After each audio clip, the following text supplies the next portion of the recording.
If I were to tell you that the US government breeds sterile male flies to mate with female flies in Central America, you might ask, why? Why is a perfectly reasonable response to that. That's ridiculous. That's a scam on the American taxpayer. That is not a reasonable response. But why? Absolutely is. Curiosity. Curiosity, my friends. Curiosity over reflexive anger and suspicion. Curiosity over anger. If something doesn't make any sense to you, don't get mad. Get curious. And then get mad, if warranted. Anyway, as many people are learning the hard way right now, the whole sterile fly breeding thing is actually really important, for the US beef industry especially. Why? Well, let me see if I can put this in the most dramatic way possible while still being essentially accurate. That was my job back when I wrote copy for traditional broadcast news organizations. Most dramatic way possible while still being true. A worm that feasts on living flesh is coming for your livestock, for your pets, and maybe even for you. In recent weeks, U.S. agriculture officials have reported the very first confirmed screwworm infestations to reach mainland United States since the 1960s. The way that we eradicated them back then was by breeding sterile male flies and releasing them, eventually mostly in Panama. That effort, as much as any other, is what allowed the southwestern cattle industry to thrive in the US, which reminds me to thank Thrive Market, sponsor of this video. If you're looking to keep certain ingredients out of your diet, or to eat a certain way, or if you just want super high quality groceries, consider a Thrive membership. $5 a month gets you access to curated, vetted food and personal care products that you can trust. Cleaning products too. This is a nice no harsh chemicals surface cleaner. Thrive works around 1,000+ restricted ingredients, so whatever you need for your diet, they've got. Set your shopping preferences, grain-free, vegan, allergy-friendly, high-protein, whatever, and then just get to shopping. On top of their beautiful fresh meat and seafood selection, I quite appreciate the snacks. They have excellent snacks. I like these avocado oil potato chips. Gluten-free heavenly hunks. That's what they called me and my housemates in college. Their house brand organic olive oil is really nice. Save with everyday affordable prices. Your annual membership unlocks all your favorite products at up to 30% off retail value, and you can cancel it within 30 days. If you're on a restricted diet, $5 a month is worth it just for the shopping filters alone, and they do take SNAP benefits. Join Thrive Market and stock up for summer. Use my link, thrivemarket.com/Adam Ragusia. Get $20 off your first 3 orders and a free gift. Thank you, Thrive Market. Anyway, we drove screwworm fully out of the United States 60 years ago by breeding sterile flies. It worked, but now, as of this summer, the screwworms are back, and it's probably going to be a problem. Not a beef industry ending problem, but a problem that will probably raise prices. And if you're looking for blame, there is plenty to go around, though the distribution may not be, strictly speaking, equal. I actually think that the subject of blame is still an open question here, and we will get back to that. The New World screwworm is technically not a worm. It is the larval stage of a fly, C. hominivorax, which means that it is technically a maggot rather than a worm. And maggots eat flesh. Flies are attracted to the smell of dead or dying animals. The females lay their eggs, and when they hatch, the maggots fuel their rapid growth with readily available animal protein. This is not unusual. People across cultures have for millennia used maggots to clean wounds. They eat necrotic tissue, the dead part of the wound that you need to get rid of. Maggots do not eat living tissue, unless you're talking about C. hominivorax. The larvae of the New World screwworm do eat living flesh, which is reason number 10,001 why you probably shouldn't administer surgical maggots to your own wounds. Because you might have the kind that eat live tissue, not the dead tissue, and that would be very bad. The fact that C. omnivorax eats live tissue presents a problem not only to ranchers, but to forensic scientists, who use the presence of maggots on a body to determine the rough time of death. That estimate will be wrong by several days if the maggots happen to be New World screwworms, because they can start eating long before rot has set in. So, if you need to dump a body, dump it with some New World screwworms, and that might throw them off your trail for just a little bit. JK. Anyway, the screwworm generally enters through a wound. That's how sheep and cattle and such usually become fly-struck, as they say. The animal gets a little scrape, the mama flies smell it, and they lay their eggs. The larvae hatch, and then they burrow deep into the animal in the manner of a screw, looking for healthy tissues to eat, and that damage leads to bacterial infection that eventually kills the animal. This used to cause significant losses for the livestock industry in the parts of the Americas that are very hot and humid, which is what the screwworm likes. Florida, for example, the Caribbean, South America, Central America, Mexico, and up into Texas, where in 1909, a guy named Edward Nippling was born. He grew up on his dad's ranch. He saw how awful the screwworm was. He trained as an entomologist, went to work for the U.S. Department of Agriculture, where he met Raymond Bushland, and the two of them cooked up an idea. They noticed that the New World screwworm fly has a curious reproductive vulnerability. The female has a special sperm storing organ. The male fills it up, and then she has all the sperm she will ever need to fertilize eggs for what remains of her weeks-long lifespan. If another male tries to mate with her after that, his contribution will have nowhere to go. So the females effectively can only mate once. What these two young scientists in the 1930s figured was, well, what if you flood the zone with sterile male flies? You breed the flies, you irradiate them to kill their sperm, then you release a ton of them into the target area. They hopefully outcompete the fertile males. They shoot their blanks, and then all of the eggs those females lay will never, ever hatch. That work was interrupted by World War II. Reason number 10,001 why war is bad? We could have eradicated screwworm decades earlier, but they got back to it in the 50s, they did a pilot program in Florida, and by the late 60s they had pushed the screwworm entirely out of the southern United States. By the 90s, they had pushed it out of Mexico, and by the early 2000s they had reached the Darien Gap, that little narrow isthmus in Panama that just barely bridges North and South America.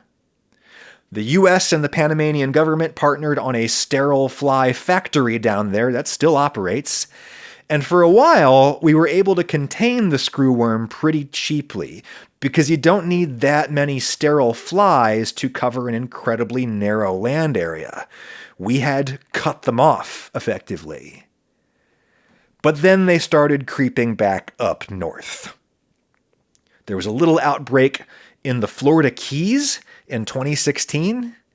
It affected like half a dozen domestic dogs and such, but mainly it got the key deer, which are these adorable like mini deer that roam wild on the Keys, which are islands off the southern tip of Florida, if you didn't already know that.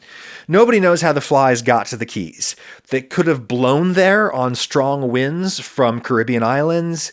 Maybe an infected pet or a livestock animal was introduced by someone. But the Keys are a small, contained area. The government introduced some sterile flies, and that took care of the problem in a few months. It is going to be a lot harder down in Texas. The screwworm escaped containment in Panama and caused an outbreak in Mexico in 2024. Why? How? Nobody knows. But the relevant scientists who have been speaking on this topic publicly say that it is probably some combination of the rapidly warming climate, making the environment much more hospitable for screwworms up here, and perhaps human migration. People fleeing violence and drought in Central America, looking for safety further north, a few bringing livestock with them. Humans can also be infected. Any warm-blooded animal can. Between climate change and migration, there's something for every U.S. political faction to blame this on, and that's what really matters, right? I will point out that northward migration is in part driven by climate change, so same difference. Also, there's a third possibility that it's spread via cattle smuggling. There is a well-documented problem of ranchers grazing cattle illegally in the relatively unstable countries of Central America, where you can get away with grazing on government land or nature preserve, that kind of thing. And then you smuggle the cattle into Mexico, where there's a big market for it. When screwworm popped up into Mexico again, officially confirmed in late 2024, everybody knew it was only a matter of time until it got back to the U.S. It could spread up here via wild animals. The key deer outbreak, that proved as much.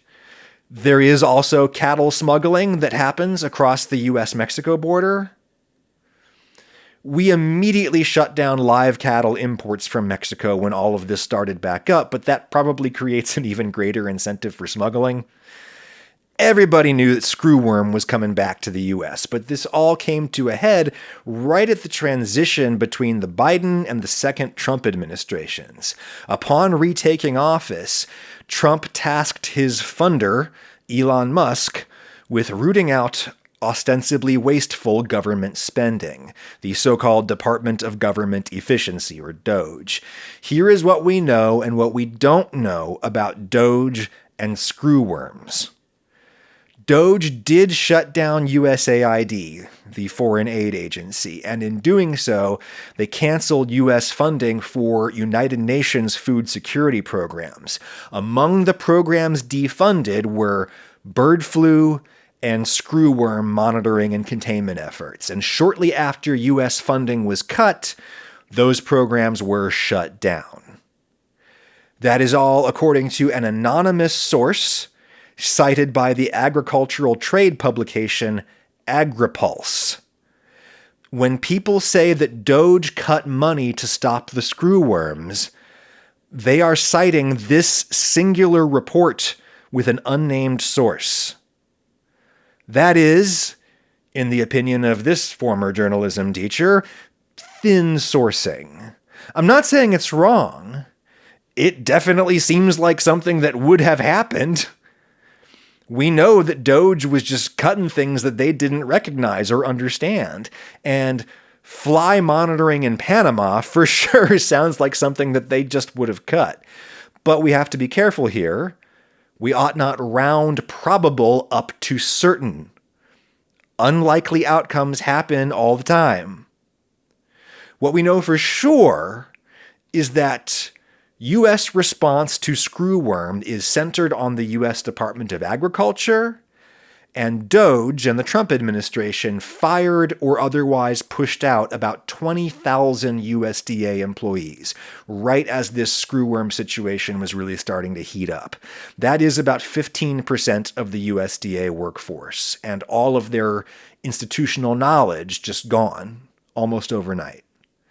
How that affected the screwworm problem is something I doubt we will know for years, once some tell-all books have been written. Regardless, the agricultural lobby obviously succeeded pretty quickly in ringing alarm bells with the Trump administration, because starting in the spring of 2025, we started partnering with Mexico on building a bunch of new sterile fly production facilities, and we started building a big new one in Texas. That won't be operational for another year.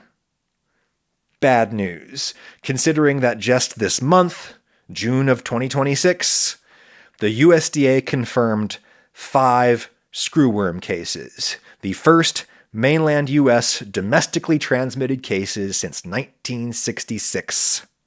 3 heads of cattle and a goat in Texas and a dog in New Mexico. It begins. Just because an animal is infected doesn't mean it's a loss. You can easily treat screwworm with cheap antiparasitic drugs if you catch it reasonably early. But that requires catching it reasonably early. Regarding humans, none of the experts are raising any alarm about this from like a food safety perspective. It could be an occupational safety issue. A person working on a ranch, the flies can lay their eggs on a scrape or a cut, but also any other body opening. That's fun. Look, this is a problem that we know how to fix, and we've fixed it before. We'll probably fix it again.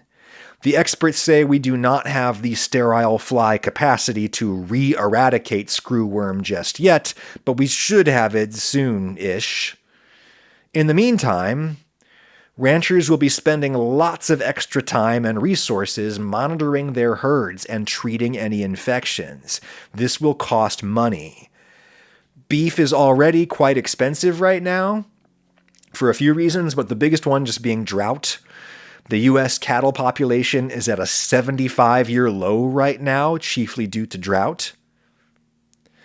The industry analysts that I've seen commenting on this issue say that screwworm will probably just keep the prices high, roughly where they are, for quite a while longer, unless the problem gets really out of hand. That's not why I am talking about this.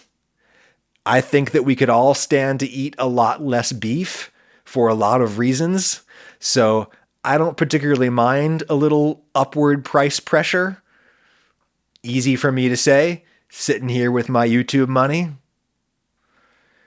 Your consumer activity is your own business. The reason I just talked about screwworm for however many minutes that was, is that this is a situation that reminds us yet again how interconnected our whole world is. A rich country spending money to fight disease in a poor country isn't just about doing a good deed, it is also self-interest. Sometimes all it takes is a stiff breeze to make somebody else's problem your problem. Which is another reason why I am grateful to have a large, professional, civil service working for me, and I am proud to pay for it with the sickening amount that I pay in taxes every year. A century ago, the government took a ranch kid in Texas. The government trained him at public research universities, hired him to be a bug scientist, and that guy came up with a fix for screwworm. When people talk derisively about the deep state, they are talking about some real things that are really bad, I will grant you, but they are also talking about Edward Nippling. Edward Nippling was also the deep state, and it's a good thing he was, because his research is what is going to save us from the flesh-eating worms. Thank you for your service, sir.